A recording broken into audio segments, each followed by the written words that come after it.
সরকারের যারা অনেক এমপি আছে তারা মাদক ব্যবসার সাথে জড়িত, ইয়াবা ব্যবসার সাথে জড়িত।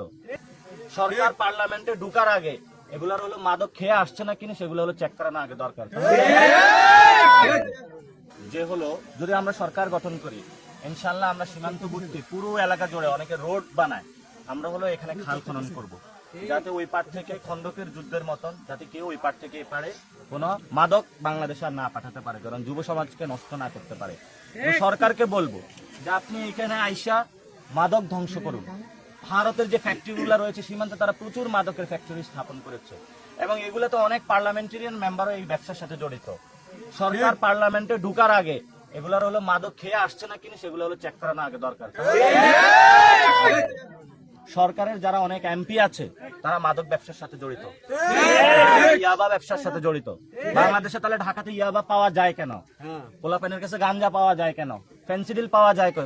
সরকারের যারা এমপি আছে, স্বরাষ্ট্র বিভাগ আছে, তাহলে তারাও এটার সাথে জড়িত আছে। সালাউদ্দিনকে হলো জবাবদিহিতার আওতায় আনতে হবে। তিনি হলো নার্কোটিক্সের সাথে জড়িত আছে। নার্কোটিক্স আসে কিভাবে সেটা আমাদের প্রশ্ন। আমরা বলেছি যদি সীমান্ত আরো বাড়ে, সরকার যদি উদ্যোগ না নিতে পারে, আমরা সীমান্তের দিকে লং মার্চ দিব ইনশাল্লাহ, বাংলাদেশের সবাইকে নিয়ে দেখবো আমাদের কে ঠেকায় তারা। এবং সরকারকে বলবো এর আগে আপনারা উদ্যোগ গ্রহণ করুন যাতে আপনারা সীমান্ত হত্যা কমিয়ে নিয়ে আসতে পারেন। এবং কয়েকদিন আগে একজন সাংবাদিককে খুন করা হয়েছে। এখানে সাংবাদিকও নিরাপদ না, স্কুল কলেজ ছাত্র নিরাপদ না, কোনো নাগরিক নিরাপদ না। তাহলে বাংলাদেশের মানুষ কোথায় নিরাপদ? এটা সরকারের কাছে প্রশ্ন আমাদের।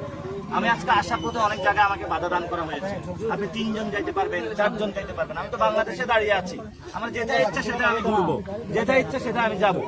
হু আর ইউ যে আপনি আমাকে বলার জন্য যে আমি কয়জন সহকারে যাব? কালকে রাত্রে থেকে আমাদের ডিস্টার্ব করতেছে। স্বরাষ্ট্র মন্ত্রণালয় থেকে এই যে চুড়ি লাল চুড়ি পরাইতে হবে সালাউদ্দিনকে। সীমান্ত বুঝে না, সীমান্তে যে হত্যা হয় সার্বভৌমত্ব বুঝে না, জাতীয়তাবাদ বুঝে না, শুধু সংবিধান বুঝে। এগুলো হলো ভুয়া সাংবিধানিক, এগুলো হলো ভুয়া জাতীয়তাবাদী। এই জন্য তাদেরকে বলবো বাংলাদেশের পক্ষে আসুন।